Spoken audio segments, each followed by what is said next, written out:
Hello, everyone. This is Lindsay Dunn for one of my stories here talking about the NC Film Critics nominations list for 2025. With me today are three of my fellow film critics to help me celebrate and ponder our list with you. Returning for his third go-round at this mammoth task is Anthony Holden, also known as Black Cinephile. Make sure you spell that with no K. He writes for 8-Bit Waffles and other sites. Welcome back, Anthony. Hey, Lindsay, it's no C. You can keep the K.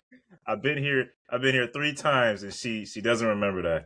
Okay, well, thank you for that reminder. Next up is one of our newest members from Asheville, North Carolina. He writes for an online publication called 828 News Now. Welcome, Pruitt Norris. Hi, that's right, Lindsay. Yeah, my film column for 828 News Now is called 828 Reviews Now, which is cute and fun. Made a little logo that's our normal news logo, but with film strips, so you know it's movies. And I'm excited to be here. Thanks. And lastly, our incoming community engagement coordinator, writing for Elements of Madness and Pontificator, which sounds very important, and resident in the dead center of Greensboro, North Carolina, it's Andrew Eisenman. Hey, Lindsay, glad to be here.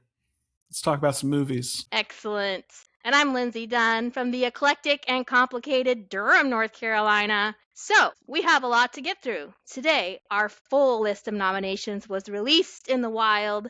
We are going to talk about our feelings about this list and our hopes for the winner's circle. The winners will be announced on January 26th at ncfilmcritics.org.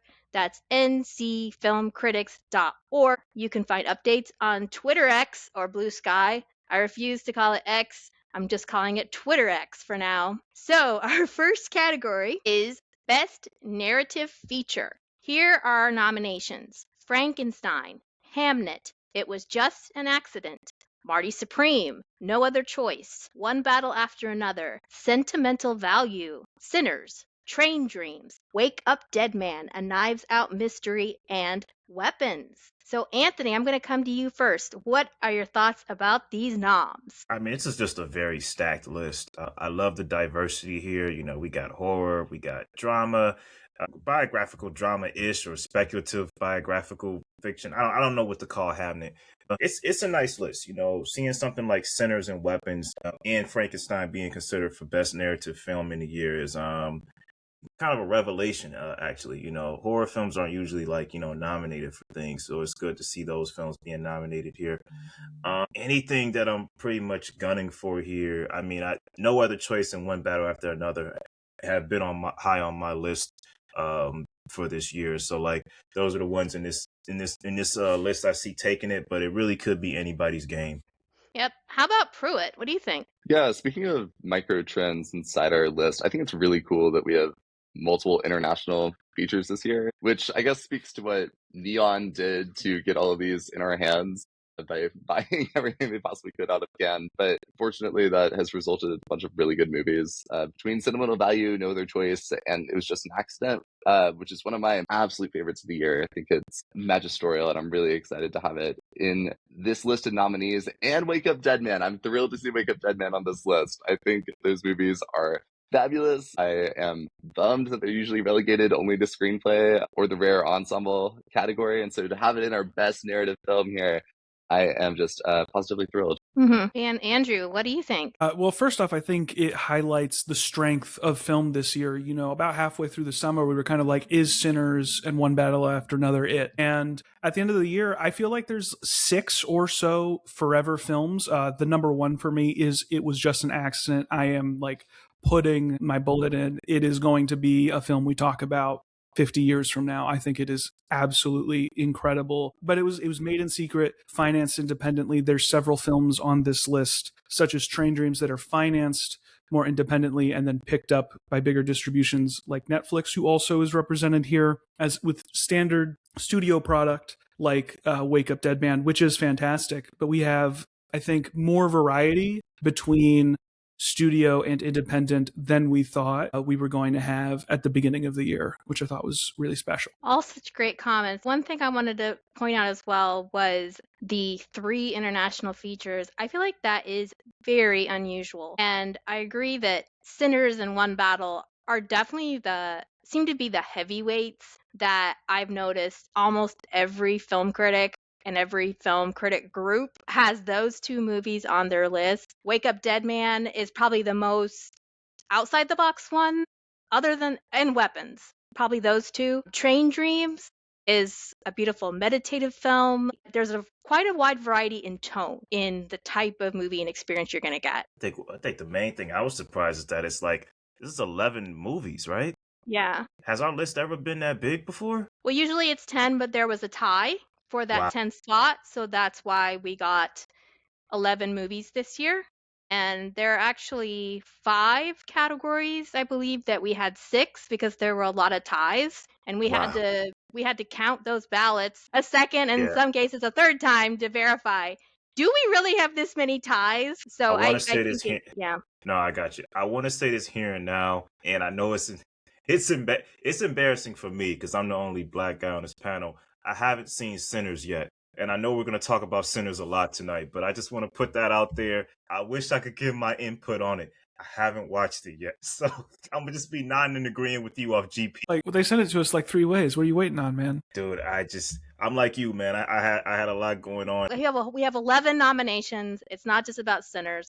But I just want to say that what's great about that movie to me is it's such a rich, immersive world. And I've shown it at my church group. And there are people that would never watch a horror movie, but because they knew it was about the Jim Crow South and dealt with themes of race, they were willing to give it a shot and they loved it. So it crosses genres, crosses boundaries, et cetera, et cetera. So we're going to move on to Best Documentary. So our nominations are Cover Up, Orwell, 2 + 2 = 5, Predators, The Alabama Solution, and The Perfect Neighbor. So Pruitt, you're up first. Yeah, I think my first impression of this list was being surprised to see Orwell well represented on ours when it's not even on the Academy shortlist. And I wonder if that is just the neon dominance with these two kind of other big feature categories between international and documentary. Orwell 2 + 2 = 5 is a neon movie,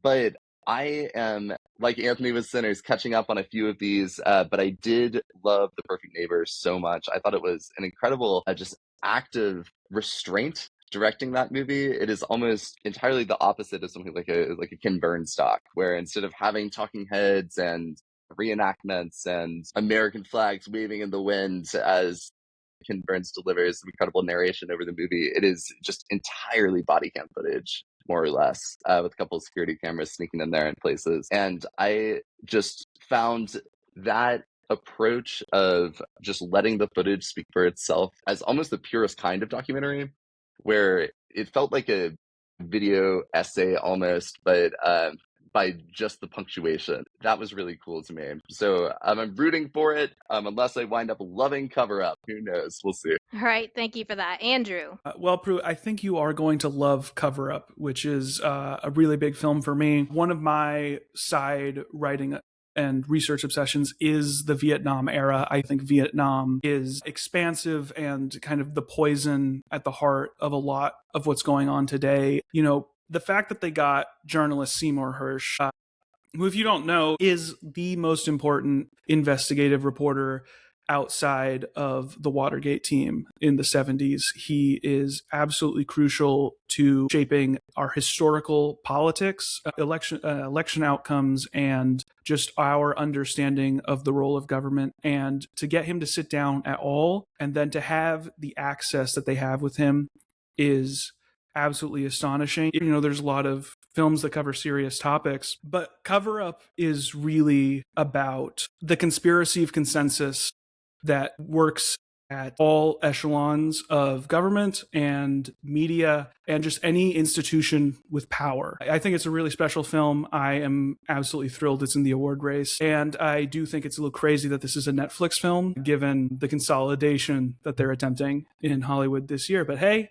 a lot of you can go watch it right now on Netflix. Yeah, I mean, I think when it comes to documentaries for our organization, access is everything. And so the fact that the movies that got nominated are mostly available on streaming says a lot. Plus, that Orwell movie was in that beloved Neon box. So good job, Neon, giving us your movies. I've seen Nice. 3 out of the 5 on this list. I've seen Predators, The Alabama Solution, and Perfect Neighbor. Speaking of microtrends, both The Alabama Solution and Perfect Neighbor have interesting, different kind of camera techniques. One being people recording on cell phones, the other body cam footage. So there's some nice variety in what we've seen before with documentaries. My first choice right now is going to have to be, I still need to see Cover Up and Orwell, but my first choice is going to be Predators. This is a documentary I saw at Full Frame in April. It surprised me in every way. I thought it was going to be sort of a celebration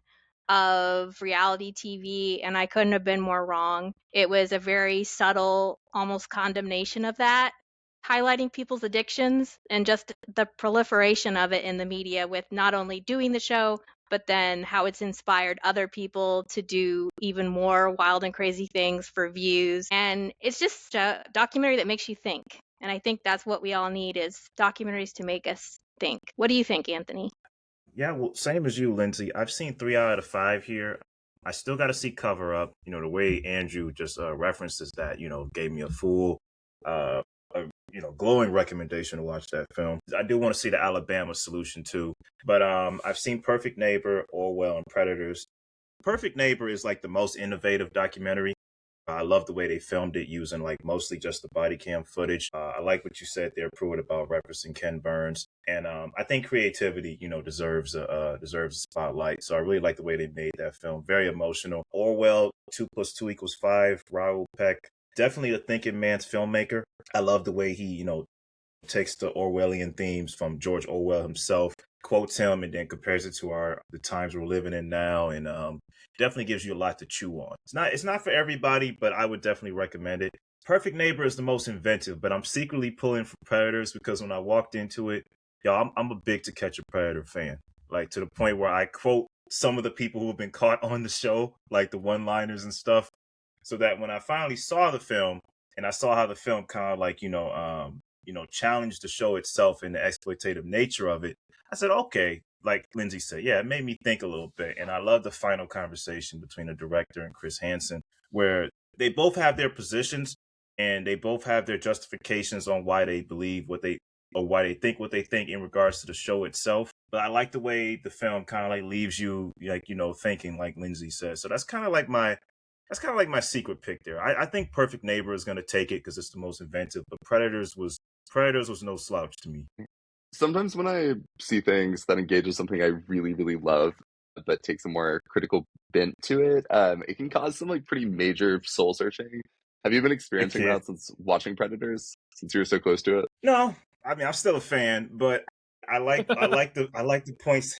Yeah, I'm gonna be honest with you. I'm still a fan of the show, but I like the points that the documentary brought. The director has his justified reasons for why he feels what he feels, and I like the argument he presents. But I feel like, was it exploitative? Yes. Did it shed light on an issue that was happening online at the time? I would say yes to that too. So our next category is animated film, and our nominees are Arco, Elio, K-pop Demon Hunters, Little Amelie, or the character of Rain, and Zootopia 2. Andrew, I'm going to come to you first. My favorite here is Argo.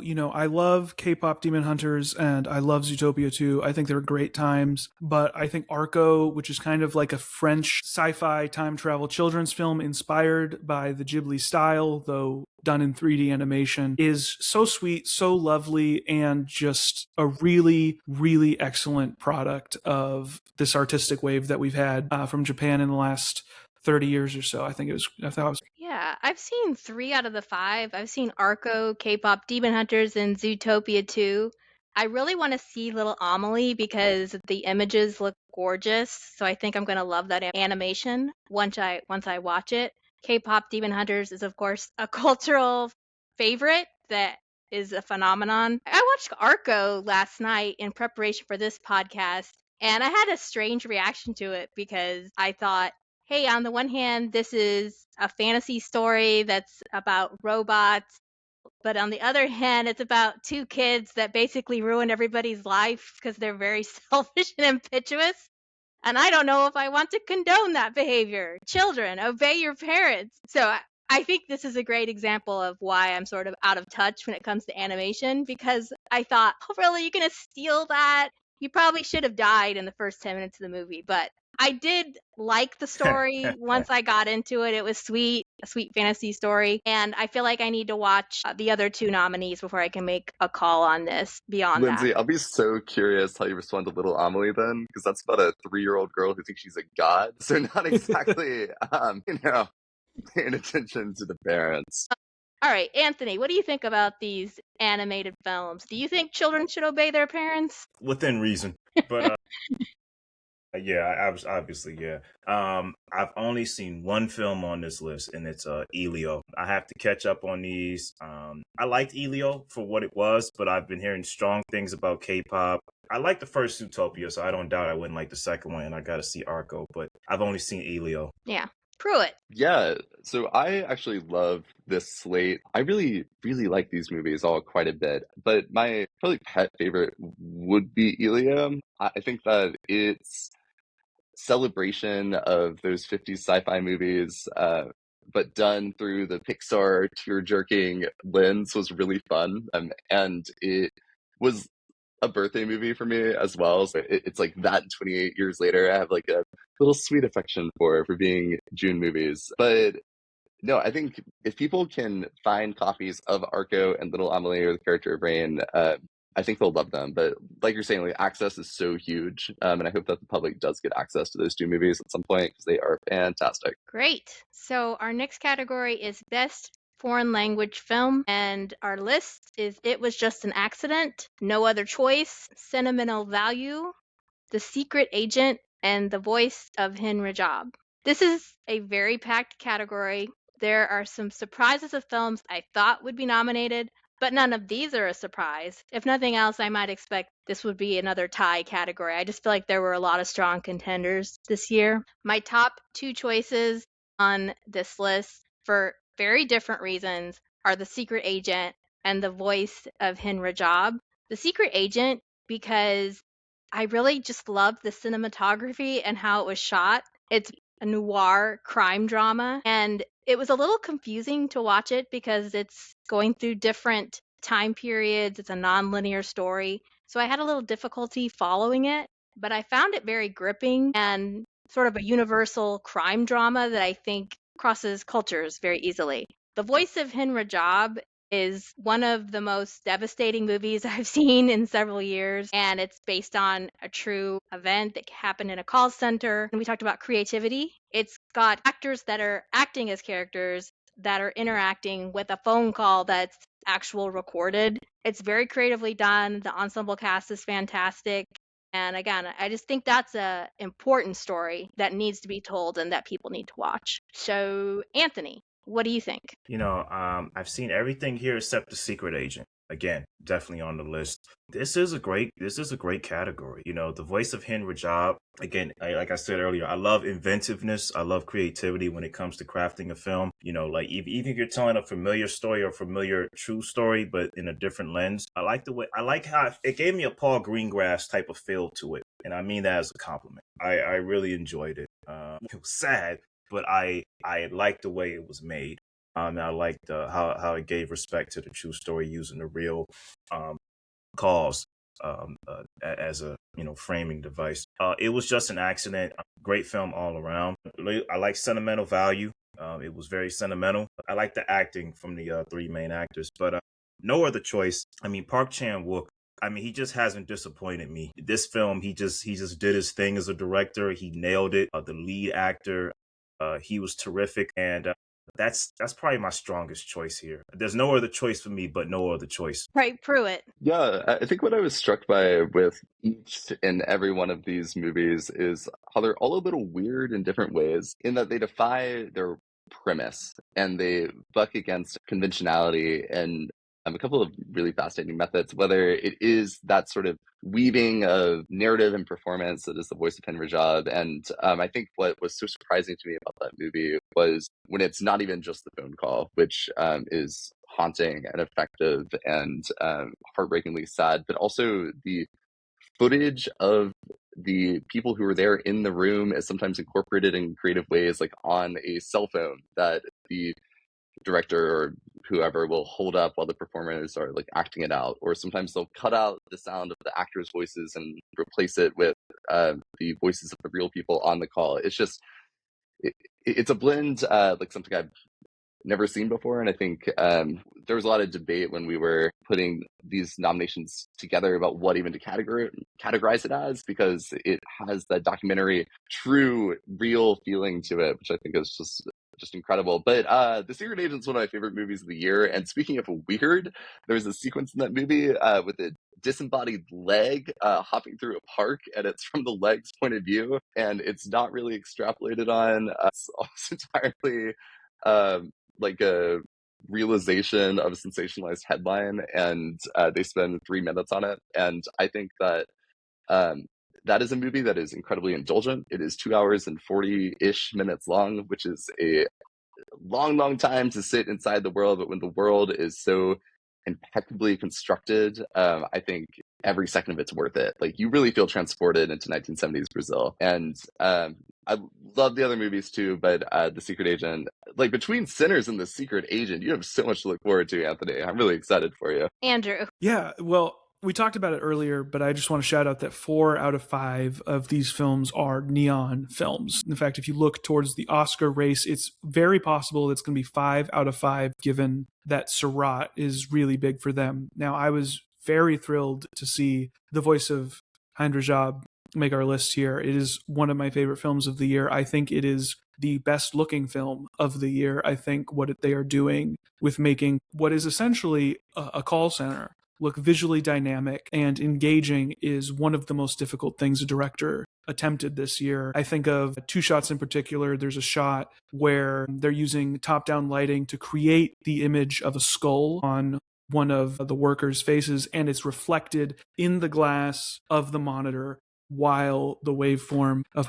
the real Heinrich Job's voice is playing. Absolutely devastating shot.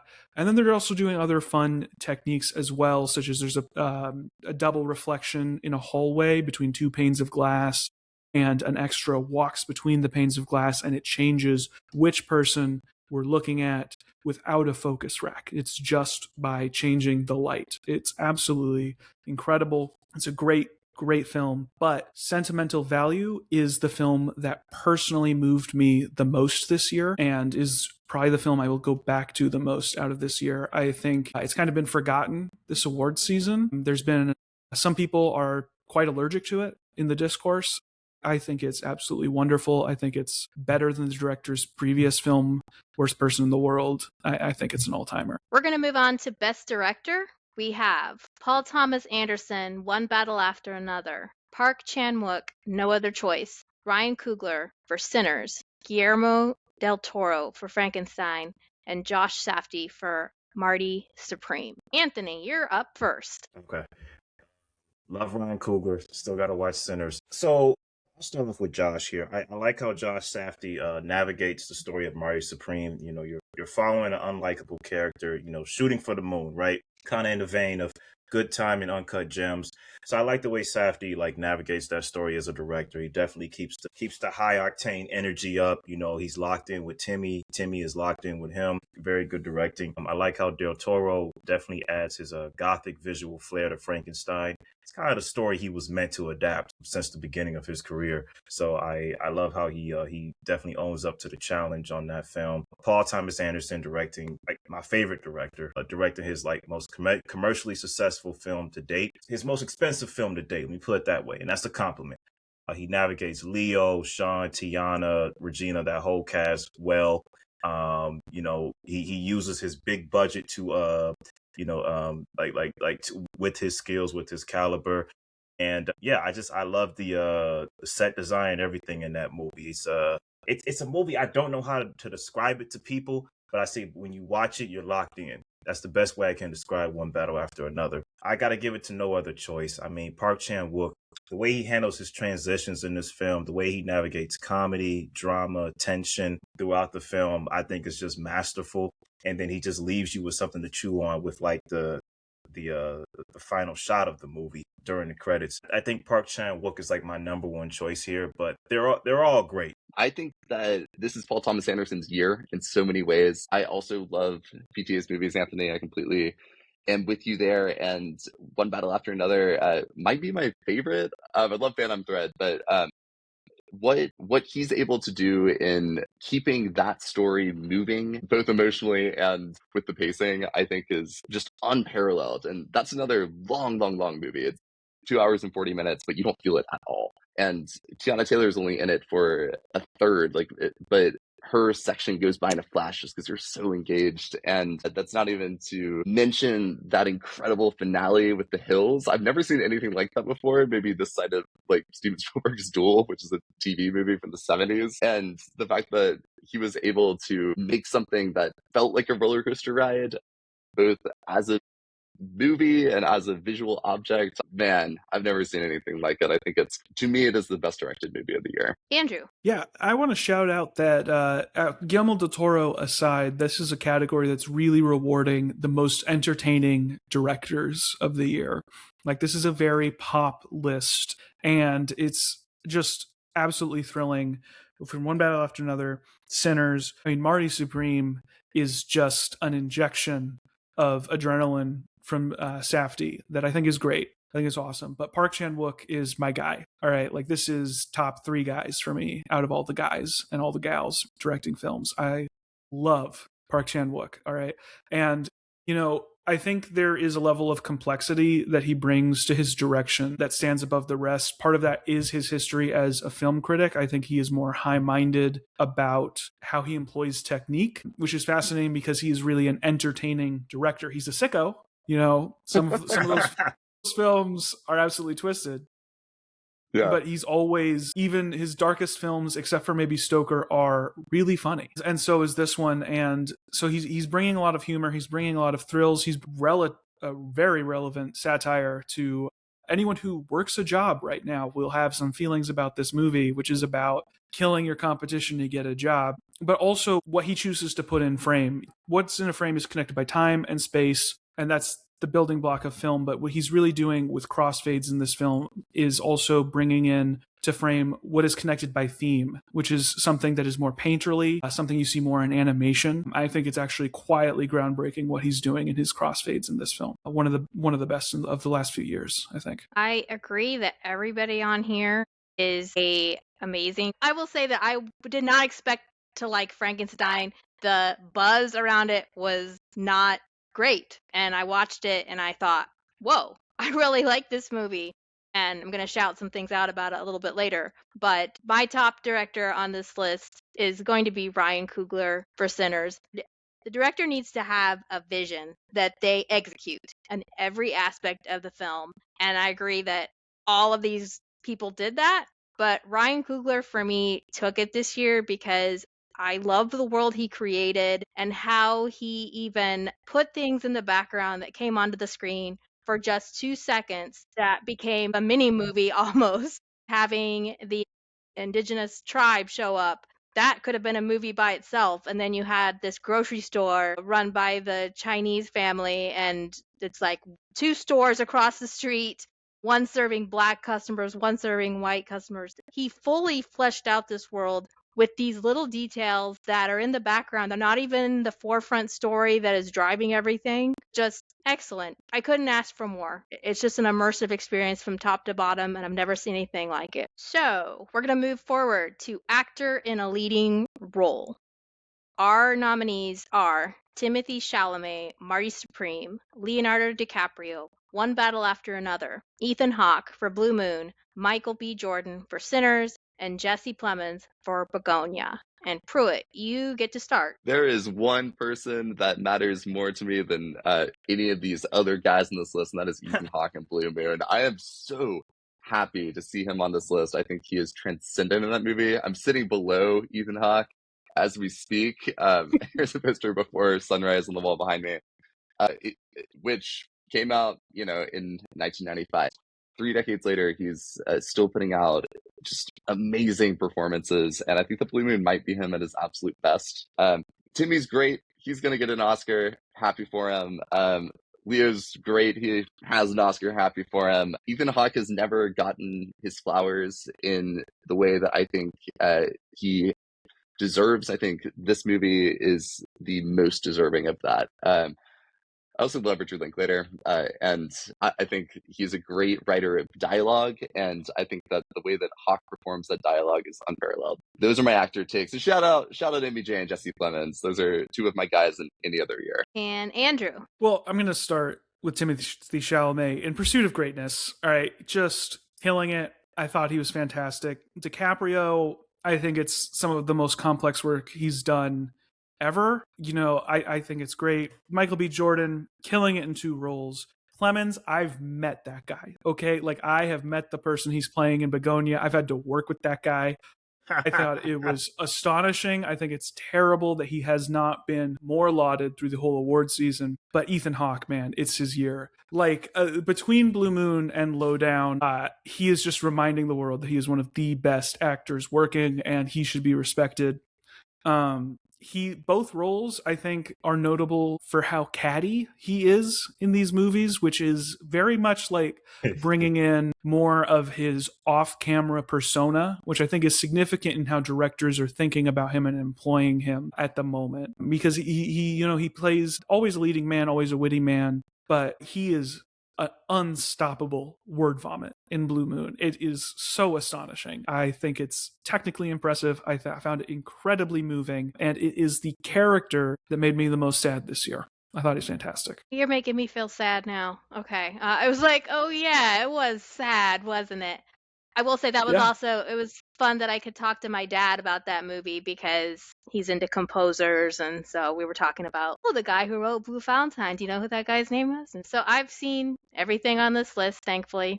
I will say a couple people that stand out for different reasons. Ethan Hawke, like everybody's saying, and Jesse Plemons, not just because they give great performances, but also I believe a lot of times they're on camera a lot. I mean, with Begonia, you had just 3 actors really carrying the whole movie. So the amount of time he had to be on camera is impressive. Same with, I think Ethan Hawke was in every frame of that movie. So the guy never had a break there. Michael B. Jordan playing 2 roles in Sinners. I feel like he deserves probably to win in my book just because of the complexity of doing that. And then the way that he had to film that twice each scene, I think that's astonishing. I think probably people are expecting Timothée Chalamet or Leonardo DiCaprio to win. The other 3 are stronger. For me, Leonardo DiCaprio is great, but we talked about it in the group, like, is this an ensemble cast? I think there's a lot of people coming together that make these performances work together as a group than necessarily by themselves. Yeah, Anthony, I'm just going to toss it to you. I'm babbling at this point. No, because I was going to speak to that too, but I hear what you're saying, Lindsay. It's funny when it comes to acting. I always look at who has the most nuance when it comes to like who I decide is like who I think is the best actor. Playing a character like Marty Mauser, you got to be either charming or at the very least understand the assignment. Timothy understands the assignment in that movie, and he does a great job playing an unlikable character. So he does really good in that aspect. Leonardo DiCaprio, he does pretty strong work in One Battle After Another. It's a great comedic performance from him that has depth. So Leo and Timmy, they do their thing. But when I want to speak about the best actor here, again, I gotta see Sinner, so I can't speak on Michael B. Jordan. But Jesse Plemons is just like fantastically deranged in Begonia.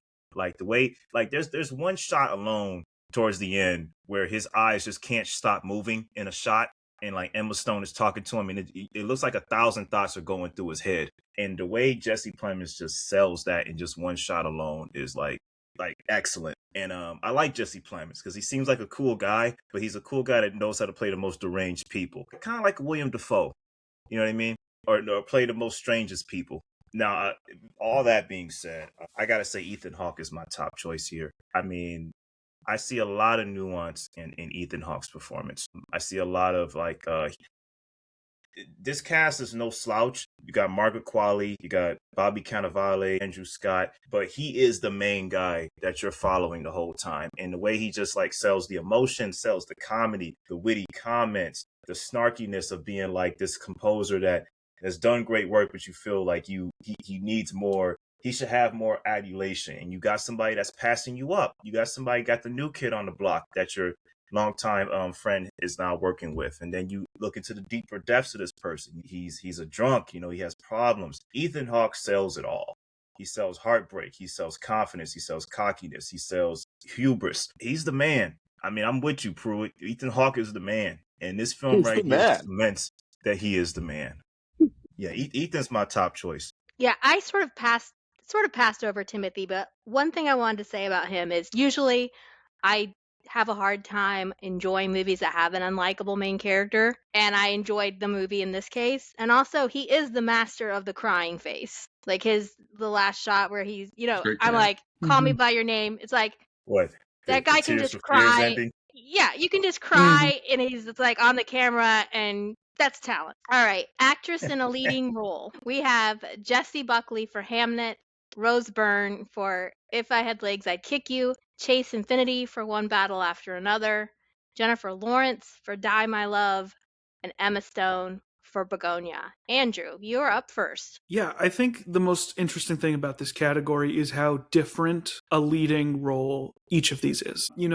I want to shout out Chase Infinity, who plays Leonardo DiCaprio's daughter in One Battle After Another. She's here in leading role because she's running for Oscar in leading role, and that's how we line up our categories. And there's been a lot of discourse about whether or not she's supporting or lead, just like Leo in the movie. And I think the category and idea of lead versus supporting really builds on a type of story and does not fit into every type of storytelling. And I think a question I think about a lot is, who is this story flowing through? And for me, Chase Infinity, like, that story is flowing through her and Leo in a two-hander. But each of these leading roles, the story is flowing through this character in a different way, right? Like, Jessie Buckley's devastation is like the story of Hamnet, and it's also like her hope at the end, and the power of theater in her is a magic trick. I think it's fantastic. Rose Byrne's anxiety as a mother is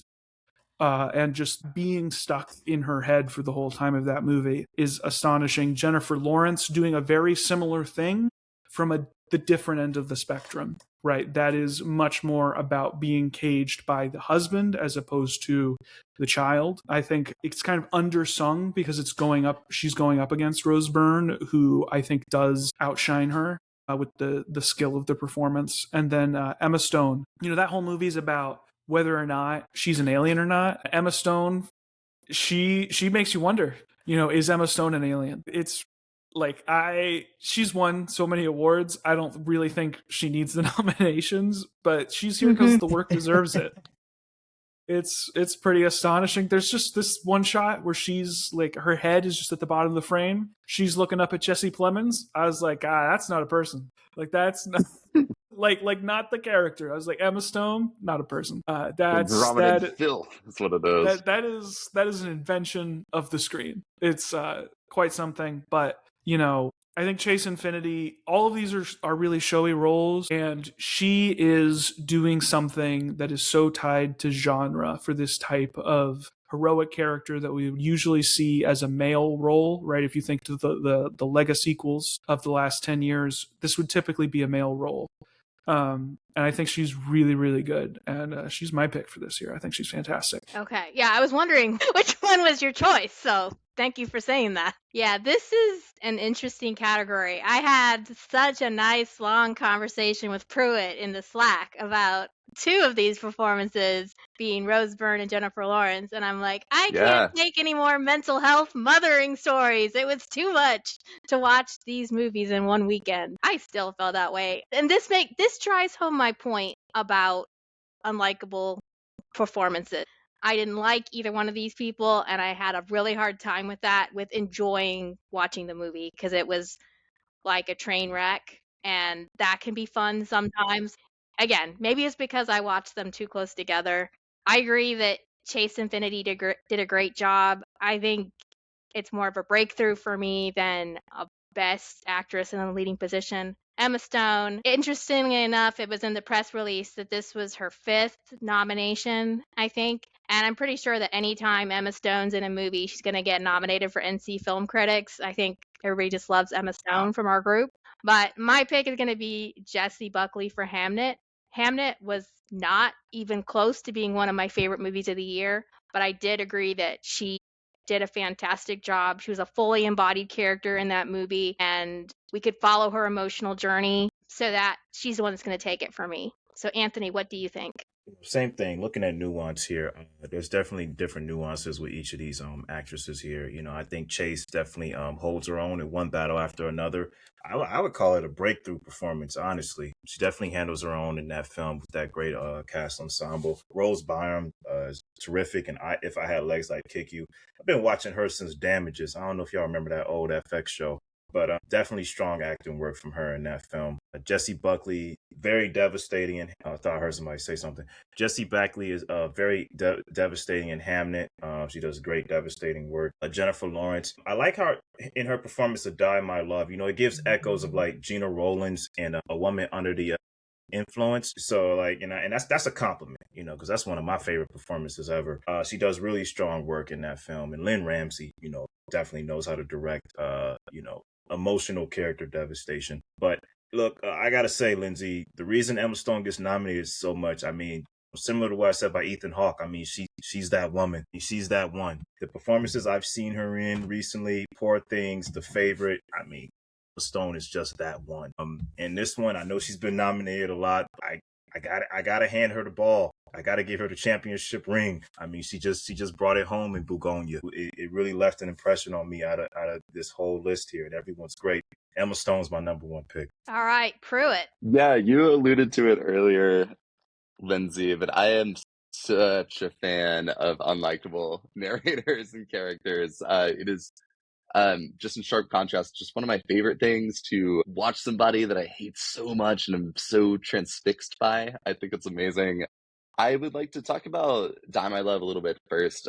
I love the novel. And I think what's really interesting about this year in movies is how many of them are like adaptations, whether it's Frankenstein, which has been around forever, or I My Love, which is this translated teeny tiny little volume of like first person stream of consciousness. And that character is so internal and messed up and has so much going on. And I think what Jennifer Lawrence brings to the screen is expressive and exuberant and yet so charismatic. And I think that's her talent. And I love that we have that performance cited here. But my favorite's Rose Byrne. I love what she brought to the fore. And If I Had Legs, I'd Kick You. She's so funny in that movie. Emma Stone is like the queen of the comic performance. But I think that Rose Byrne is like picking up that train really well with If I Had Legs, I'd Kick You. And she's an actress who we've seen on screen, but I don't think has ever really been cited and embraced in this big of a way before. And I'm so happy that's happening now. Love that movie. I think it's fantastic. All right, actor in a supporting role. We have Benicio del Toro for One Battle After Another, Jacob Elordi for Frankenstein, Delroy Lindo for Sinners, Sean Penn for One Battle After Another, and Stellan Skarsgård for Sentimental Value. This is another really stacked category. Benicio del Toro is lighting up our lives. Yes, sensei. Jacob Elordi impressed me so much with his physicality as well as the emotional depths he had to go through. Delroy Lindo stole every scene he was in. Sean Penn, oh my gosh, it's hard to remember that this guy is attractive when you see this performance and how uncomfortable he looks in every single scene. And Stellan Skarsgård, a solid performer who has never won an Oscar, won a lot of other stuff. I am rooting for what I think is probably a dark horse candidate of Jacob Elordi. I really admire his desire to break out of his box of just being a good-looking guy and eye candy, and I feel like this is him trying to break out of that, and he did a great job. Oh, Pruitt, what do you think? Yeah, I completely agree that Jacob Elordi is the highlight of Frankenstein. He was prominent in the headline of my review. He's my favorite thing about a movie that I don't like that much, but I love his performance in it. I think he's amazing. But, I would ask you guys, what is your favorite thing to drink while watching an amazing actor in a supporting role performance, because for me, it's A Few Small Beers. I think that Benicio del Toro is amazing in One Battle. He, to me, is the true hero of that movie and just is charisma. He's lightning in a bottle, and he has an Oscar. I don't care. Give him 5 more if he's going to keep turning in performances like this. I think it's, God, such great stuff. All right, how about Andrew? Well, I don't drink, but even I have been enjoying Benicio saying A Few Small Beers on my timeline every single day. I think he's so charming. He's so funny. I also think part of why it sticks in our memory so much is that, like, just the month before the movie came out, he was the lead in Phoenician Scheme, which I think is also one of the best performances of the year. And it's him in a totally different gear, and I think he really showed off, his range. I think he's going to probably get most of the awards this season. That's kind of my hot take for best supporting actor. I do think Elordi is the best part of that movie. I think he's great. Always good to see Delroy. Always good. I was really surprised to see him here because he's kind of also one of the forgotten people in the race. Sean Penn, all-time performance from him, from a guy who's turned in a couple of them. But for me, this is all about Skarsgård. Like, what are we doing here? Like, I'm like, why is this a discussion in any of the awards voting bodies? I think he is putting in the performance of a lifetime from one of the best actors around. It is so internal. It is so communicative in the eyes and the way he looks and the way you can see him thinking about what he's thinking about. I think it is really astonishing stuff. I think like can we just hand him all the trophies right now? Because we should. Anthony, are you ready to give your input on an actor in a supporting role? All right, so going with the movies I've seen, love Delroy Lindo though. Jacob Elordi does pretty strong work in Frankenstein. I agree with you, Lindsay. It definitely is a nuanced role for him, so I like seeing that from him in that film. I think that's more from a cinema perspective, from a film perspective, not TV, but from a film perspective. I think that's more a breakthrough for Jacob, in my opinion. Benicio del Toro is definitely a great welcome presence in One Battle After Another. And, I would say Stellan Skarsgård is pretty good sentimental value, but I really got it between him and, well, I'll give Sean Penn the edge because for him to like play such a pathetic villain, I got him with the edge here. I think Sean Penn's like my top choice. He is absolutely fabulous in that movie. Yeah. Yeah. So you're saying that Jacob Elordi's breakthrough performance was not The Kissing Booth? About that movie. I've seen it, Lindsay. I've missed out. You did miss out. We're going to move on to actress in a supporting role. So our nominees are Adessia Azion for Marty Supreme, Inga Ipstadter Lillos for Sentimental Value, Amy Madigan for Weapons, Wunmi Masako for Sinners, and Teyana Taylor for One Battle After Another. Anthony, you're first. Looking at this list here, I gotta say something, and I know it's something that maybe I should be quiet about it, but it's just something that's just strongly is loud in my head. I like Teyana Taylor. I really like Teyana Taylor in 1001. When I look at One Battle After Another, I mean, I liked her in the film, but I was like, she's barely in it though. Like, everyone is just so crazy about her in the movie.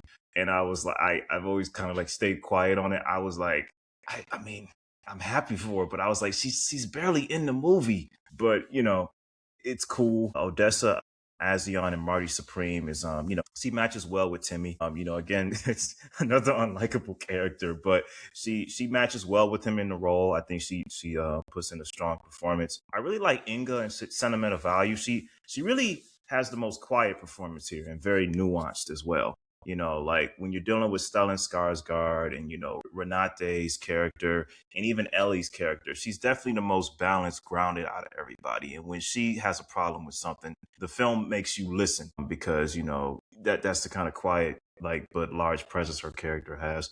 But I gotta say, Amy Madigan, just blew me away with Weapons. I mean, it's the perfect kind of hokey, over-the-top performance that kind of belongs in a supporting role type of accolade, you know what I mean? So I gotta hand it to Amy. Yeah, I'm right there with you. I'm a massive horror fan, and I am a huge proponent of giving horror performances their flowers whenever possible. And what Amy Madigan is doing with Weapons is amazing. I mean, she creates one of the most iconic characters and horror villains, I think, of probably the last 5 years in Anne Gladys.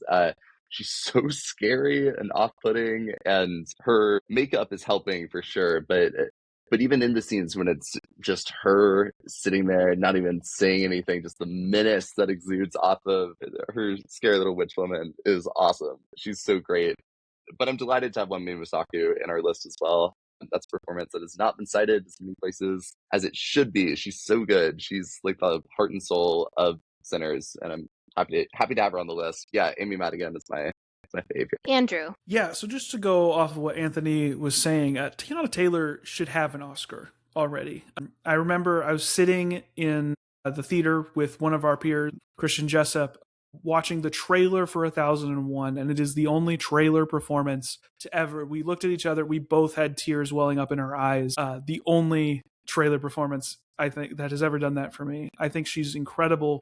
I wouldn't hand it to her for this movie. She's very good. I think Wunmi Masaka is doing a very similar thing for a very different character. And I think out of all of the Sinners performances, she is the performance to award. I think if you're going to award Sinners in the acting, she's the one. I think she's doing the best work in that movie. But for me, it's really about Inga in Sentimental Value. Again, she is holding scenes with Skarsgård, and it seems like they've been doing this for ages. And also just reading something compellingly is one of the hardest things to do as an actor. And when she is going through the history of their family, yeah, I was just so impressed that she's basically a newcomer. I think we've been talking about some actors who maybe should be in breakout instead of main roles, but for me, part of breakout is being like, they obviously have so much more to go in the ceiling, right? This is just the start of their career. I don't know how Inga can turn in a better performance for the rest of her career,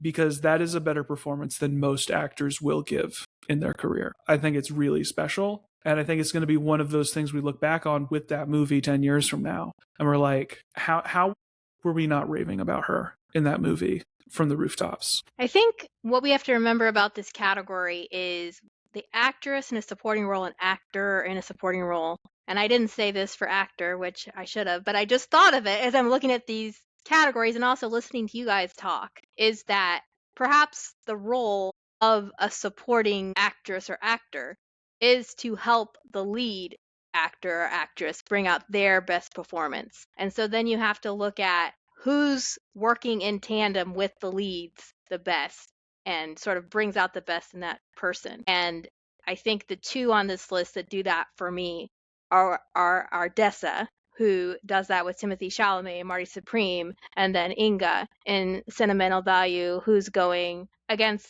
Stellan Skarsgård, but also Renata Rinsby. Yes, just the way that they're bringing out those great performances from the rest of the cast, and those two just sell it for me. These other actresses are fine actresses. I guess I was less impressed with Amy Madigan, and I agree that horror needs more acclaim, but her role was memorable in that she dressed really wildly, but I don't remember much about her performance to be able to say she deserved an award. So we're going to move on to Best Original Screenplay. And our nominees are It Was Just an Accident, Marty Supreme, Sentimental Value, Sinners, and Weapons. Pruitt. Best Original Screenplay has a reputation as being like the cool category, or like the cool Oscar to win.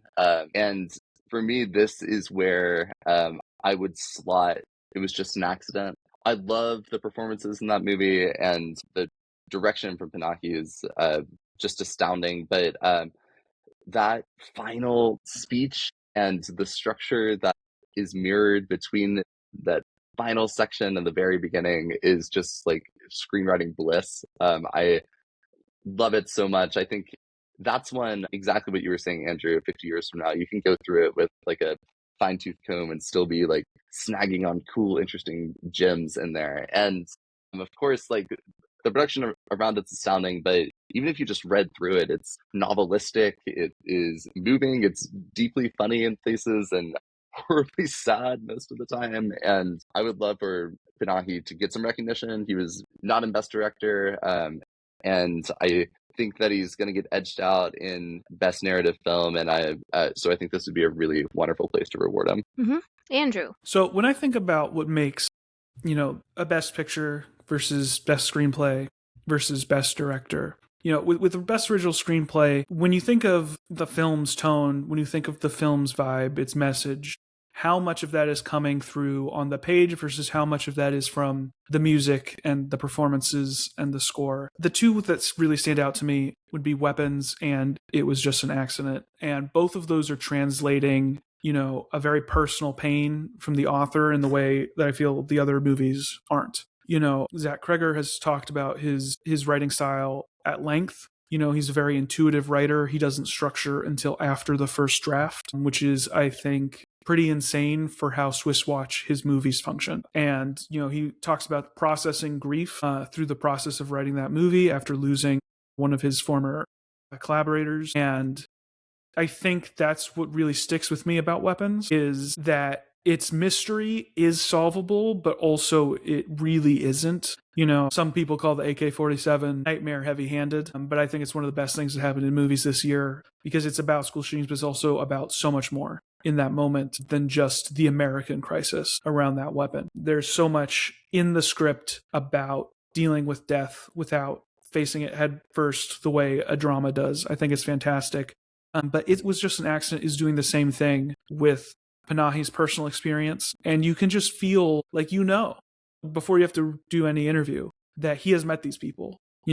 Like he has talked about how a lot of these experiences that the cast talks about are stories that were told to him in prison under the oppressive regime. And to be able to render that the way he does it it boggles the mind. I think it's incredibly moving. Crazy how funny the movie is sometimes with the recurring bits that he brings in there. And people talk about, writing dialogue. You'll have people like Brian Koppelman from Billions talk about writing down the stuff you hear. But not everything people say is actually good dialogue. And to be able to take so many stories told to him and turn them into great dialogue is really special. I think so far we're all sort of locked in. I agree that Weapons and It Was Just an Accident are the strongest two for me here. With Sentimental Value, it's more of a meandering story, which is not a bad thing. But when you look at the screenplay, you think about that format of how you're lining things up and how you're going from point A to point B so beautifully. And then Weapons had the additional challenge of creating things from different people's perspectives and having to write that in and break that up and decide when to start each segment and also the order in which you were going to put them in. So I think those two things make them very strong. And the other three movies in this category, I think were strong films, but I wouldn't necessarily call out the screenplay of being what sold it for me. Like with Sentimental Value and Marty Supreme, I think it's more about the performances and the music and the energy to it. And then Sinners there's a lot of things to like about that movie, but not necessarily the screenplay as being the standout thing about it. So those are my thoughts. Anthony? Yeah, as someone that has a love for screenwriting and even do some screenwriting of my own on the side, it's a pretty great list here. When I think of Weapons, that whole story is insane, and even with Andrew telling that story of his writing process, gives me even more respect for that story and how Zach Kreger's mind works. Even like looking at Barbarian as well. Sentimental Value. I love the story of family, generational trauma. Being Black, when Black people talk about generational trauma, we instantly know what we're all talking about. It's different levels to it.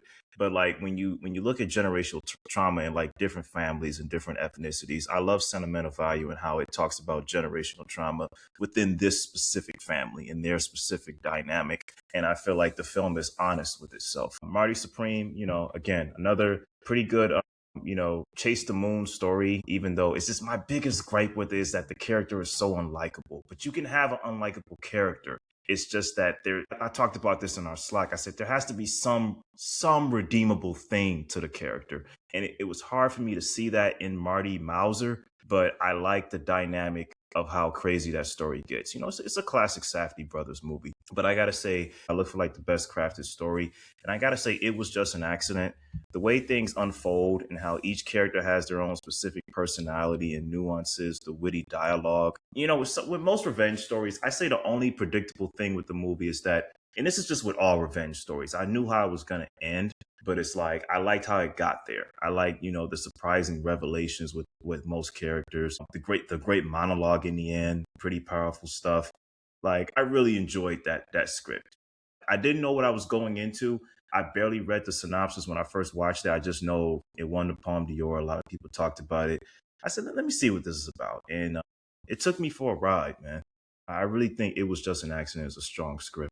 And that lovely open-ended ending. Love an open-ended ending. When you hear like, the sound of squeaking shoes being terrifying, like imagine that being written in the script with how it ends and you know exactly why that sound is terrifying. Like that's great writing. One more aspect about It Was Just an Accident, I don't think I've heard anybody point out, is that the characters who are investigating whether this guy was the jailer or not, they're each using different senses. Like one person uses sound, one person uses touch, one person uses smell. Nobody used taste, and that's a good thing. But I just thought that was an interesting aspect to it. All right, now we're moving on to Best Adapted Screenplay. Our nominees are Begonia, Frankenstein, No Other Choice, One Battle After Another, Train Dreams, and Wake Up Dead Man, A Knives Out Mystery. Andrew, you're first. I want to shout out Wake Up Dead Man for being an incredible sequel, which I feel often gets under discussed and forgotten in the adapted category. Sequels are included, not just adaptations. I don't think it's the best screenplay on this list by a very narrow margin. I do think it is maybe the best Knives Out movie, which are some of my favorite screenplays. I think they're great. Besides sequels, adaptation, what is the purpose of adaptation? I think it's really interesting to have One Battle After Another and Train Dreams on here, which are both incredible films. I love Train Dreams. Both movies are notable for being vastly different from the source material. My letterbox has been full of people who read the novella and were like, by changing 3 things, he changes the entire meaning of the movie, and this is no longer the art that I love. This is a different thing. I haven't read it, but it's been like shouted at me so much. I think it's really interesting that at the same time, One Battle After Another also radically changes the script, but it just gets like universal praise from people who read Vineland as like, this is bringing it into a new era. And also it gets at the core of what the work is. For me, it is really impressive that PTA was able to do that and bring so much to it, be improvisational on set. They came up with the car chase at the end during production.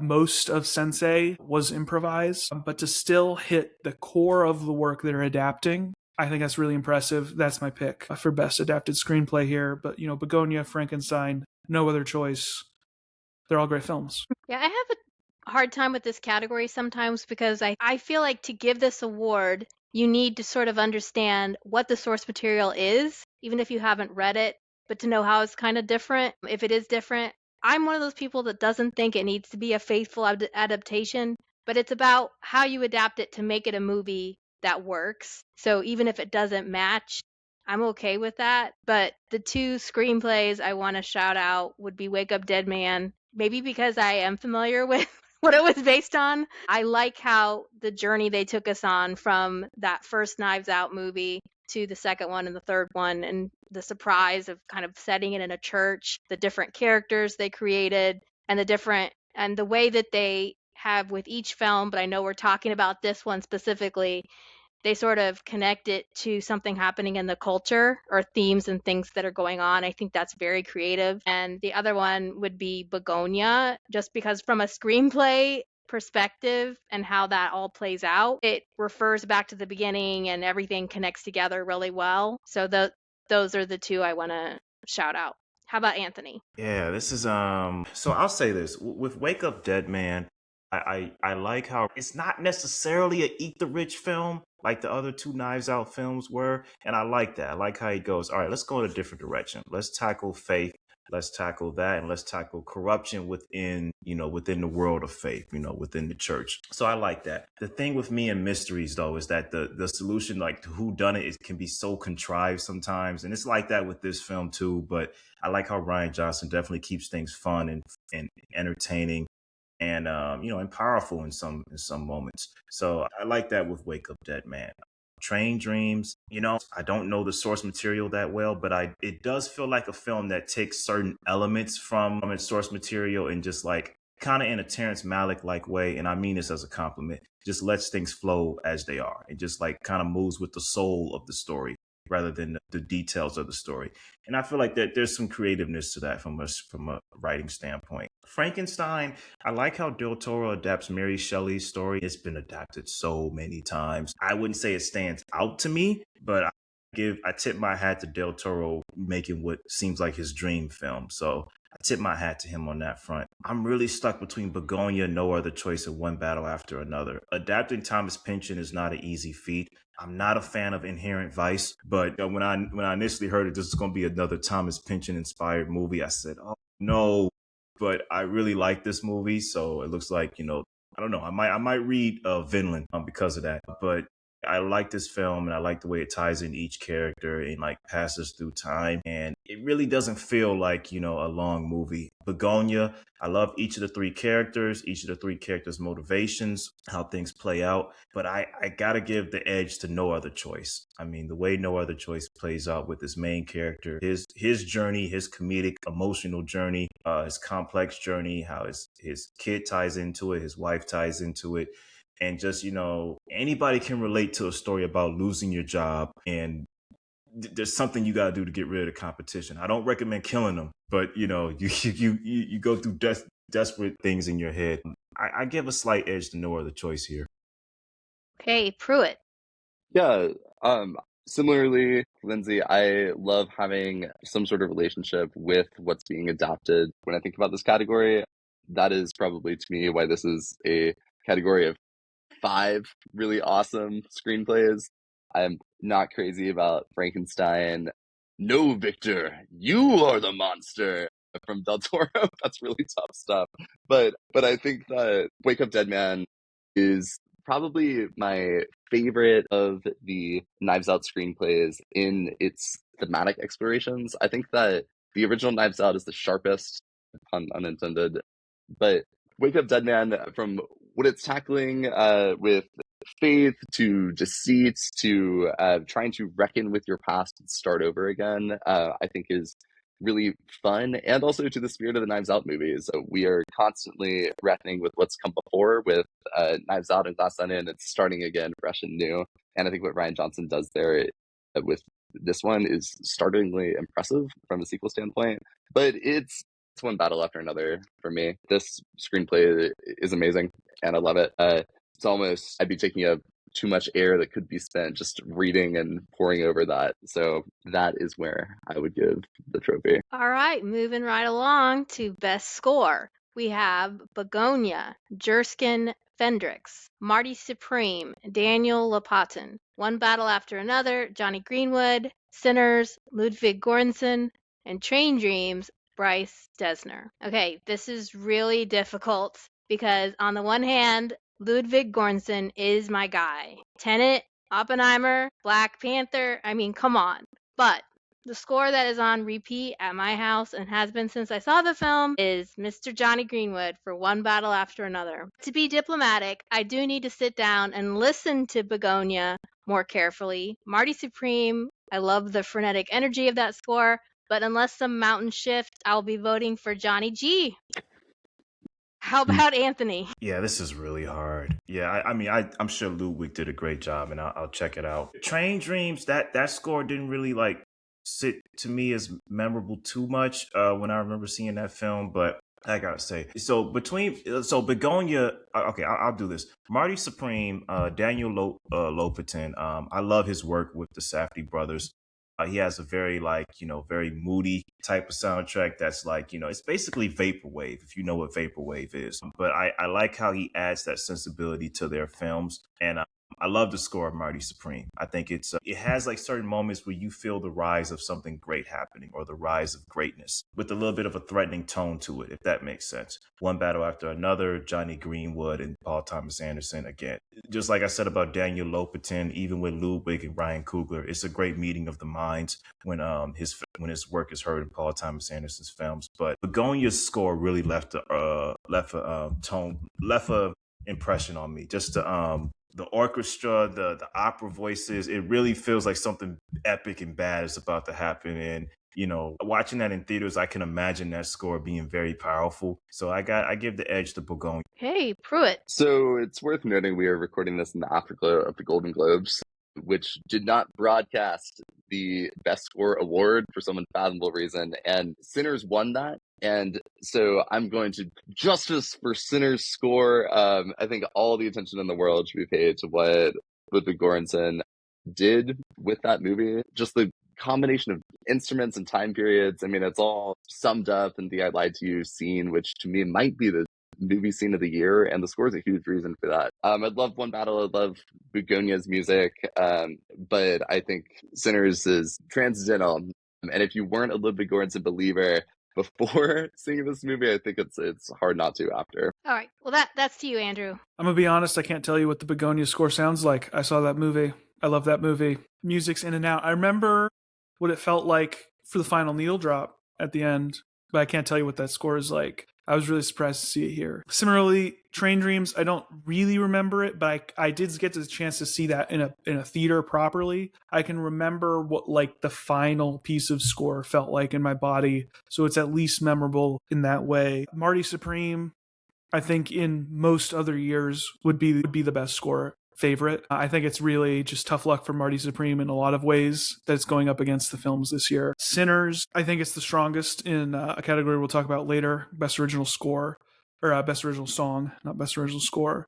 With Sinners, with Best Original Song, when they are in the room and all of these other eras start to come in, I was like, this is the scene of the year. There's no musical moment that'll matter more to me. And then I could not believe it when those string sections start in One Battle After Another. I was like, how did they do it? How did they top that moment in Sinners? Like, that is one of my favorite musical things to happen in movies ever, is, the pan down from the overpass, you see the wall, the string sections come in, you get the title of where they are, what year it is, and like the theater shook, and you could feel the audience feel the music. It was amazing.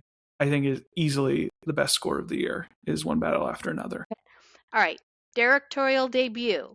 We have Andrew DeYoung for Friendship, Lawrence Lamont for One of Them Days, Ben Leonberg for Good Boy, Charlie Pollinger for The Plague, and Eva Victor for Sorry Baby. Anthony, you're up first. Okay. I'm just laughing because I'm seeing One of Them Days and Friendship in this list. I'm like, all right. I don't know. Friendship was funny. One of Them Days was cool, but I just those ain't in my list. Good Boy. I have to finish that film. I did start it, but I think it is kind of impressive what they did with that film, using that dog as kind of like the emotional core of the story.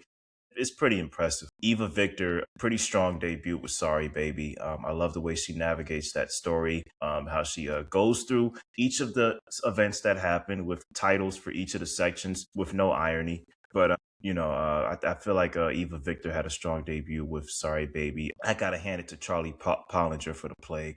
I mean, that film is just like dynamic. It's a great film I will not watch again. Great film about bullying that I will not watch again. But he just does such a great job with the direction of the swimming scenes, the scenes of the young boys and their dynamics together, and how the tension gets ratcheted up as the film goes along. The Plague is number one to me. Mm-hmm. Pruitt. Completely agree that I'll never watch The Plague again. I love horror movies. I love having a really hard time watching characters I don't like on screen. That is the most visceral reaction I have had to a movie in a very long time. So I think it's an incredibly impressive debut for that reason. But I have to say at the top, Sorry Baby is my favorite movie of the year. Loved it. I think that Ava Victor is an entirely unique new voice to come onto the scene. Their flick is my pick. I think it's hilarious the Good Boys on here. For the listeners at home, we were talking about creating a special category, like best performance by a dog or something for Good Boy. I love that it showed up here, and it's always great to have new comedic voices on the scene. Friendship and One of Them Days were really, really funny, and I think could become classics to the 2020s, like Superbad or Bridesmaids or whatever were to the 2000s. But yeah, Sorry Baby, head and shoulders above a lot of things for me this year. Wow, hot take. Hot take from Pruitt. Andrew, you're next. I'm going to be honest, this is the category where I'm farthest apart from the rest of our voting body. I follow directorial debuts pretty consistently. Hadn't even considered watching Good Boy and the Plague. Friendship, I just didn't get to. Lawrence Lamont in directing One of Them Days is really impressive.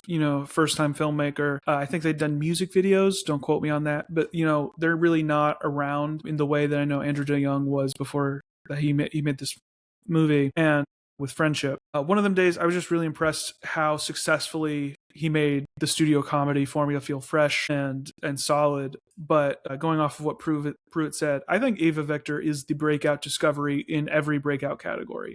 I think she's incredible. I think we should invent breakout screenplay so we could nominate her for that. She's really great. Going back to, extra movie material, interviews and such, she cut a lot of stuff from the movie. She rearranged some of the stuff in the editing room. And, a director's voice in editing is not discussed as much as it should be because, they have editors they work with.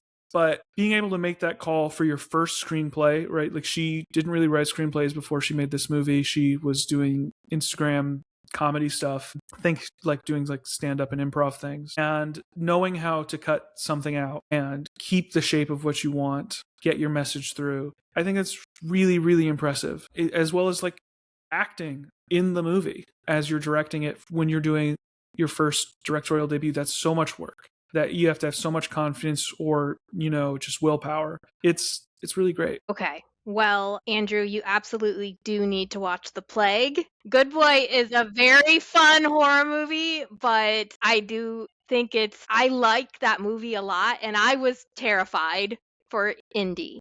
I've seen every movie on this list except for the One of Them Days. So I will make time to watch that. But for me, it's The Plague. And talk about visceral reactions. I would say I don't want to watch one scene from The Plague ever again. But the rest of it, and you guys probably know what scene I'm talking about, but the rest of it, I think, is very strong. And I love the ending of that film. It's a triumphant, wonderful feeling to get to that ending. I consider myself an expert on bullying movies. I react to bullying things, books, and movies so powerfully.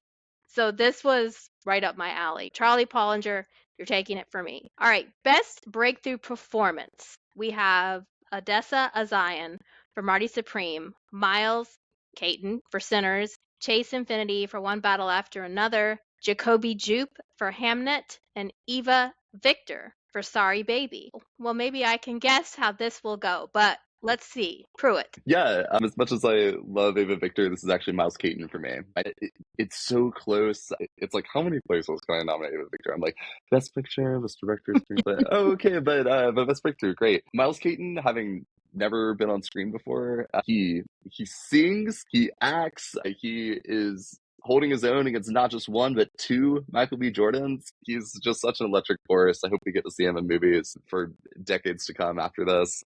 He's so dynamic. I just think definitionally breakthrough when it comes to performance. Okay, Andrew. Yeah, I love Miles Caton so much. I think he's a discovery. I'm really annoyed that we haven't seen a whole bunch of Deadline articles announcing that he's been cast in his next film. He should be everywhere in the next year and the next year and a half, and he's not so far that we know. But I would prefer that we honor him in original song more than for his acting performance, in dialogue scenes. I think Ava Victor she's my pick. I think even like the way she's portraying someone who's neurodivergent is a level that a lot of actors just can't get to or haven't spent the time learning how to get to. I think it's really impressive. But I do want to shout out, Jacoby Jupe in Hamnet, astonishing. Odessa Azion, like, I really did love this performance. I saw her for the first time a few years ago in Fresh Kills, maybe 2 years ago now. To me, that's a breakout performance from her. Like, I was actually shocked when people called this breakout performance because like, oh, but she's the standout in Fresh Kills. But then I remembered no one saw that movie. So I guess that's why she's here. And then Chase Infinity, again, like, I think that's such a great performance. It should be just, to me, it's the best actress performance. I think it's an iconic action hero. So I'm throwing my weight behind Eva Victor. Sorry, baby. For me here, I'm going to hand it to either Chase Infinity or Jacoby Jupe. Besides Jesse Buckley, I think his performance was the best part of that movie, and he really made me cry. That's when I felt the emotions, is that little kid. And I mean, he has an awesome older brother who's probably given him a lot of great tips. So I think that's obviously the acting gene in that family is very strong. For Chase Infinity, I feel more comfortable giving her the breakthrough. We talked about before that the person has much more place to go from there. And I think that that's true in her case. But she was awesome, and we all loved her outfits and her energy and her karate. So I think she's great. But I would give her Breakthrough or Jacoby Jupe. So Anthony, what do you think? Who mentioned Fresh Kills? Andrew. That'd be me. Thank you for reminding me of that. I know I saw that actress before. I know where I saw Odessa before. I was like, man, she was in Fresh Kills. But yeah, she's. This list is hard because they all great breakthrough performances, and I've heard great things about Miles. But yeah, Odessa's great, and Marty Supreme. Chase, like I said before, she holds her own in one battle after another. I really like Ava Victor and what they do in Sorry Baby. You know, being both in front of and behind the camera, especially navigating such a delicate story. But I gotta say, when I was watching Jacoby Jupe and Hamnet, I was like, that little man can act his behind off. Like, I was almost distracted by how good he was. I was like, man, that little kid he's actually pretty good. I give it to Jacoby. I think he sold me. Okay, so we have two more categories left. The first one is Lifetime Achievement in Costume Design. And this is an award that the NC Film Critics gives in a category that rotates each year so that we are paying attention to different parts of filmmaking. And so this year we did costume design. And our nominees were Colleen Atwood for such movies as Sweeney Todd and Chicago, Jenny Beavan for movies like Mad Max, Fury Road, and Cruella, Ruth E. Carter, who did Black Panther and Sinners, Edith Head for costume designs like All About Eve and Vertigo, and Sandy Powell, who did costumes for Young Victoria, Carol, and Mary Poppins Returns. And Andrew, you get the first word this time. Off of this list, I'm going to have to say it's Ruth E. Carter for Malcolm X and Malcolm X Alone. I think that just clears everything else. You know, my nominees did not make the list, but I think Ruth E. Carter is absolutely the best here. If you have not seen Malcolm X, there's 1,000 reasons to watch it, but there are few films where character is told more through not just what clothes someone picks, but how it is ironed and taken care of. It's truly astonishing what she did in that film.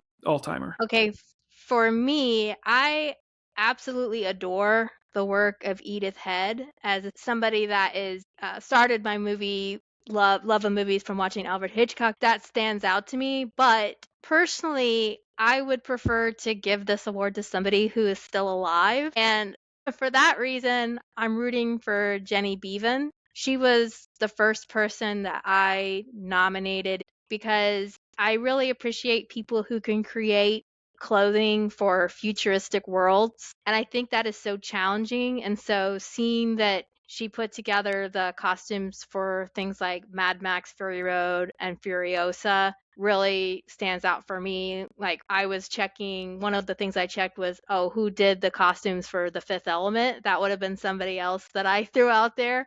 What do you think, Anthony, for this costume design list? You know, there's some great choices here, but if, it's just a no-brainer in my head. I got to go with Ruth E. Carter. I mean, she is responsible for the costume design of some of my favorite movies here. Do the Right Thing, which is cinematic brilliance within itself. Baby Boy, Black Panther 1 and 2, excellent costume design. I gotta give it to Ruth E. Carter. I mean, she's done some dynamic work here. I wasn't even aware of all these films she's worked on. I'm Gonna Get You Sucker, a great satire of exploitation films. I mean, she's my number one pick here, but they're all pretty great. And Pruitt. Yeah, one fun little stat that I want to share is that two of these costumers have worked on Dr. Dolittle movies. Jenny Beavan has worked on Dolittle, and Ruth E. Carter has worked on Dr. Dolittle too, which I just think is very silly. But yeah, I love so many of the movies that these folks have costumed, and for their costumes especially, I mean, Sounds of the Lambs, what Colleen Atwood did, just Lecter's mask is breathtaking and one of the most enduring pop culture looks ever. But I think that Ruthie Carter is my pick for this.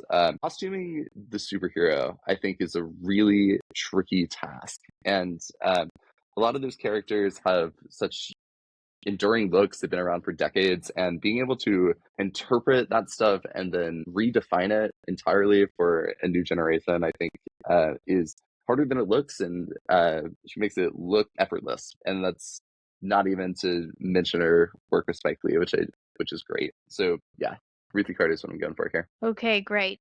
And our last category is our Ken Hankey Memorial Tar Heel Award. This is an opportunity for us to be able to honor movies that feature North Carolina prominently in some way. So we have A Little Prayer, which is directed by Angus McLaughlin, and he's an NC native, and the movie was filmed in North Carolina.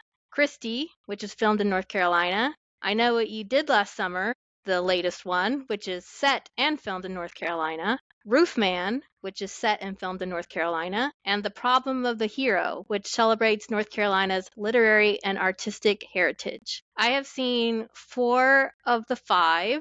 I have not seen Problem of the Hero yet. I'm really looking forward to hearing Andrew's thoughts about why he dislikes Christie, because he mentioned that in the Slack. I thought it was an interesting story with a good performance from Sydney Sweeney, but a wowzer performance from Ben Foster. It's not easy to play a bad guy. But my first choice is going to be A Little Prayer, directed by Angus McLaughlin. He's best known for writing the screenplay for Junebug. A Little Prayer is a lovely and gentle family drama set in Winston-Salem, and the final scenes are filmed at our very own Renolda House, which is in Winston-Salem. I also think that having Roofman come to film was kind of a fun story, but I'm most proud as a Tar Heel of the movie A Little Prayer. So, Anthony, what do you think? I want to see A Little Prayer just because of how much you've praised it, Lindsay. So it's definitely on my list. I Know What You Did Last Summer.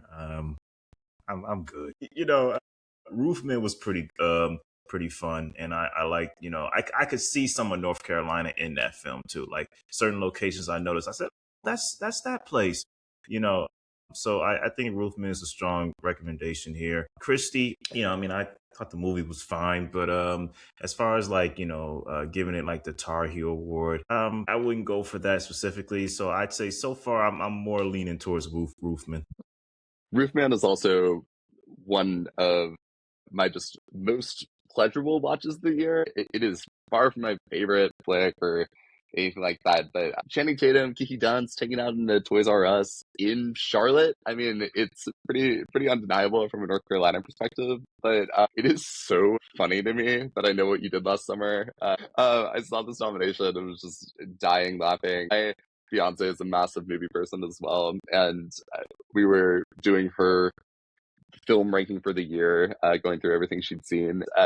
For some inexplicable reason, she had rated I Know What You Did Last Summer, which is a terrible movie. I love it.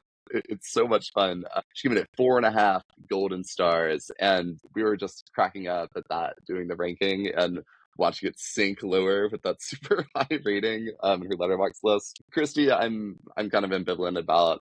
Well, it's filmed in NC. It's not, to me, a North Carolina movie. I haven't seen A Little Prayer yet.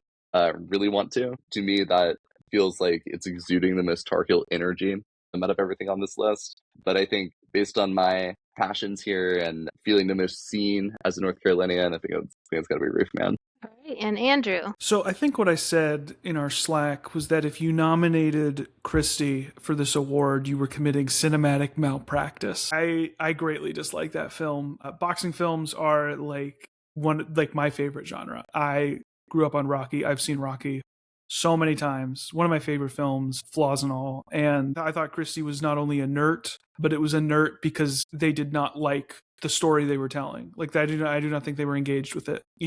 I think it is a sign of progress that, Christie's queerness is not erased from the script, but I felt that from the director, the screenplay, the performances, that it was everyone was annoyed that they had to acknowledge her queerness. That's how I felt about the film, and that it really tries to frame this story in a way that ignores part of why that story happened. Part of that abuse is not just that she is a woman, but it is a type of predatory abuse that is targeted against queer people, and I think it does not deliver on that. It also, I didn't even know it was set in North Carolina. I don't think it is. I think it was just filmed here. I was so shocked. It was filmed. I was shocked it qualified. Didn't even notice it. Lived here for a while. Roofman and The Problem of the Hero, I am going to try to get to before voting ends. Roofman just did not work on my calendar when it was in theaters. But in November, I moved from Greensboro actually to Winston-Salem. And I think one of the most special things I've gotten to experience in movies this year is watching the people of Winston-Salem watch A Little Prayer. It was, I was in the coffee shop and just listening to people who had grown up with Angus talk about seeing the movie without telling him. I got to watch as almost every screening at Aperture was 3/4 capacity or higher, which is really high for Aperture. It's one of the best. I spent the last couple of years traveling all over the country for work, and I've been to a lot of the repertory theaters on the East Coast. Aperture is one of the best, especially with the programming that it does. I love Aperture. Aperture is incredible. The state should just gift them the better screens that they're asking for donations this year. They really are fantastic, and the city showed up. I would talk. I go into Aperture. I ask people at the counter how movies are doing. People were going back for repeat viewings because A Little Prayer really struck a chord and made people in this city feel seen. Is it David Strathairn? David Strathairn. Strathairn, yeah, thank you. People may remember him as the really, really cool sheriff in Matewan. He's also a character in Zootopia too. He sure is. What a very year different for vibe. David Strathairn. He is my best actor pick across all the movies. On my personal ballot, he's my number one. I was really blown away. I think this is career defining for him. This is the culmination of decades of work as a supporting character actor. I think of him all the time in Lincoln, but this is really something special as a father trying to figure out what to do about his son having an affair and his love for the daughter-in-law. But it's set here in Winston-Salem. It's in the Triad. They're companies like Triad Steel or something like that. And it is really about a certain type of person's life in the Triad, which is something I would not expect to see a movie about. And I think it nails it. It's really special movie. I think quiet dramas like this are very rarely rewarded anywhere. In fact, you can see in press McLaughlin has been really disappointed with the reception outside of North Carolina for this movie, which is tough to see. And I think we should be really championing this film. Roofman, I'm very excited to see it. It seems fun. But I'll note the other films, the other narrative films on this list, those are people coming in to shoot a film here. This is a film about North Carolina in a really special way. Well, thank you for that. I think that's really well put. Yeah. All right. Now, each of you has the opportunity to promote 1 to 2 movies you would like to suggest people watch. Maybe movies that didn't get any nominations. But if you feel like something's been sidelined and want to give it a second mention, that's fine too. So let's see. Anthony gets to go first. I'll get the easy thing out the way. I really listen, Steven Soderbergh is a director that I've followed for most of his career. I think he's very versatile. I think he's very dependable, whether he's working in genre films or doing something that's very weird and abstract. I think Steven Soderbergh is a dependable, versatile director. With that being said, I was almost a little sad that he wasn't nominated for Best Director for Presence, because the way he directs that film from the aspect of a ghost, from the viewpoint of a ghost, it's not hokey. He sticks to the perspective of that POV, and he does it very well in that film. Now the script is touch and go. The script is touch and go. I think it comes together very well in the end, but I feel like his direction of Presence was definitely top notch and outside the box. Second film I would recommend here. Now, I'll be honest with you. This was a film that when I first watched it, I was like, I'm not on this film's level. I got to come back to this. Resurrection by Be Gone. Now, this is a film that you don't have to know specifically what's going on. It's a sci-fi drama film. It's a foreign sci-fi drama film. You don't have to know specifically what's going on, but if you just fall into it, it's one of the most beautiful pieces of cinema I've ever seen. It's just very moving, very emotional, and it shows love to cinema through each of its different sections or chapters, so to speak. Strong film. I really wish I would have saw Resurrection before I voted, but I didn't. I slacked, but I strongly recommend it. Thanks for shouting out Resurrection. My two picks, the first would be The Mastermind from Kelly Reichardt. I love Josh O'Connor. He's had a tremendous year. I love Kelly Reichardt. She makes paintings, and I think that The Mastermind is a masterpiece level painting about a painting thief. It is so much fun and tastes like molasses, but if you can sit there and get swept away, it's almost like a meditative exercise in watching kind of a doofus navigate the world. It's also a period piece though, so it looks great and it's entirely transformative. Recommend seeking that out. And my other shout out would be to Eddington.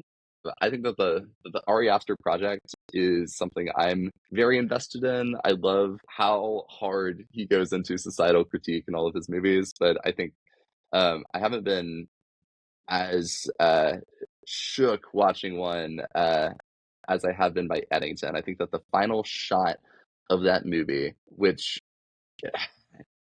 I don't want to spoil, I want people to go see this because I think it reflects 2020 and it reflects 2025 in really surprising and relevant ways. And it, to echo Anthony, doesn't feel hokey at all, is just lived and real and biting and is a tremendously hard watch, but I think worth every second. Okay, Andrew.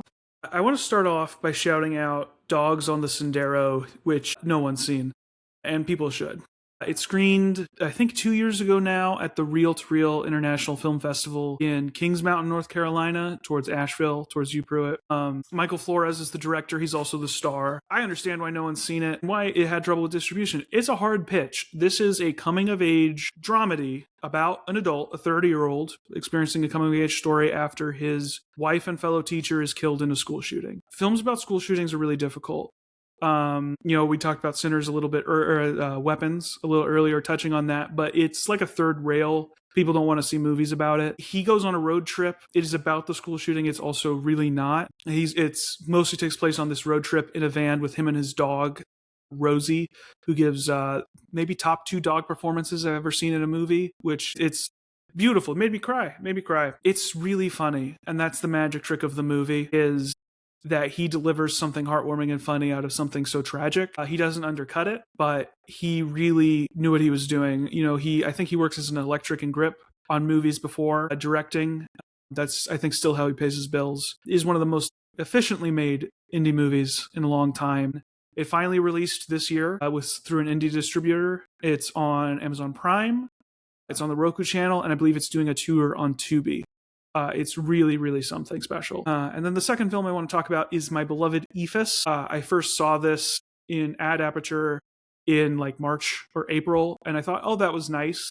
And then it's become one of the movies I've thought about the most. I covered the Blu-ray so that I could think about it more. It has one of the best commentaries I've ever listened to, because it has like 15 members of the cast on there. Because this is the story of a baseball team who's just a rec league of adults playing after work, and their field's shutting down, and they don't want the last game to end. That's it. But first-time director Carson Lund, almost every cast member has a line, and it's 2 full teams. They're all playing baseball. It's an accomplishment in stunts, how many times they pulled off those baseball plays. It is, I think, the ensemble movie of the year, and it is the best Sunday afternoon movie in a long, long time. It's a great hang, just about loving the things you love when you have time to do it. And, what's better to show that than movies? I think it's really great. Okay. Wow, we all had some really different stuff, and I'm going to continue that trend with my 2 movies. This is where I will get to talk about some horror. My first nom I want to bring up is probably my favorite movie of the year, which is The Ugly Stepsister. This is a very committed body horror. If you like The Substance from last year, but you want to see it set in a fairy tale, then this is the movie for you. It's a Cinderella story, but told from the perspective of one of the quote unquote ugly stepsisters and all the different things that she goes through in her desire to find true love and to meet the beauty standards of her society. They have real things that used to be considered legitimate ways to do plastic surgery that they feature in this movie that's terrifying.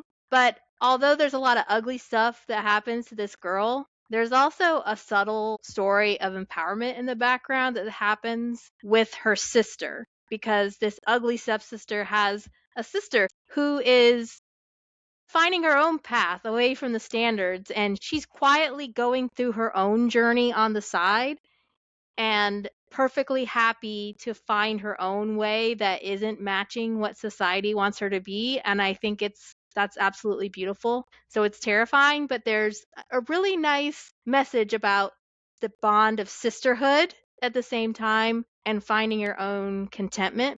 And then the second one I want to bring up is the movie Bring Her Back, which is by the Philippou brothers. They did the movie Talk to Me. And this is another movie I saw pretty early in the year. It might have come out in May or June. And this totally threw me off by how good it was. There's great performances by Sally Hawkins, Benjamin Barrett, Sora Wong, Jonah Wren Phillips. 3 of these people are young characters who I think I nominated all of them for Breakthrough. That's how good they all are. It involves this brother and sister. I think they're both adopted, or one of them's adopted, but they're not related by blood, but they're an adopted brother and sister, and their dad dies at the beginning, and so they get placed in a foster care situation with a woman who really wants just the girl, but she agrees to take the boy too because they want to stay together. And you think this woman is very kind to take them in, but she actually has a plan for them, and this plan involves a cult and the past hurt and grief that this woman is carrying around.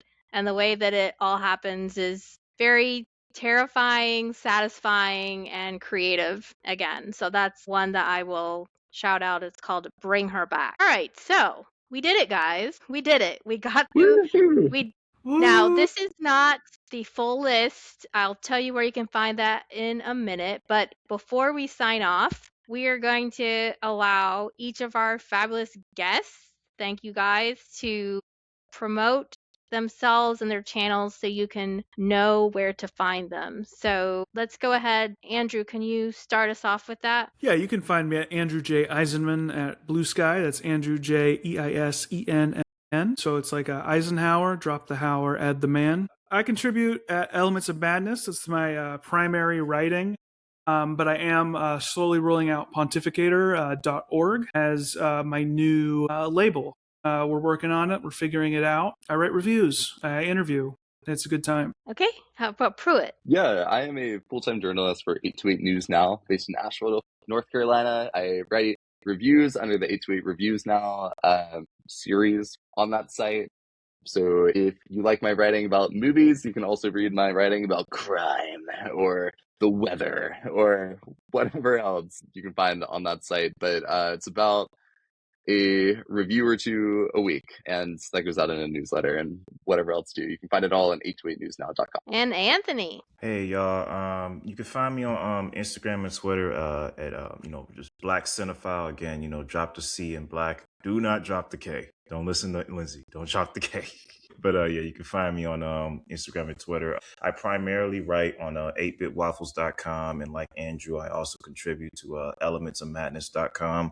So that's where you'll find most of my work. And I have a podcast, Double Feature Versus, with my co-host Brad, where we take 2 films with a similar theme, actor or director, and just pit them against each other. So yeah, that's where you can find me. Okay, and of course, Lindsay Dunn here. You can find me at oneofmystories.com. That's the number 1ofmystories.com, or on Blue Sky, X, Instagram, etc. at One of My Stories. And with that, it's time to wrap it up. I want to thank each of my guests and thank you for listening to this episode.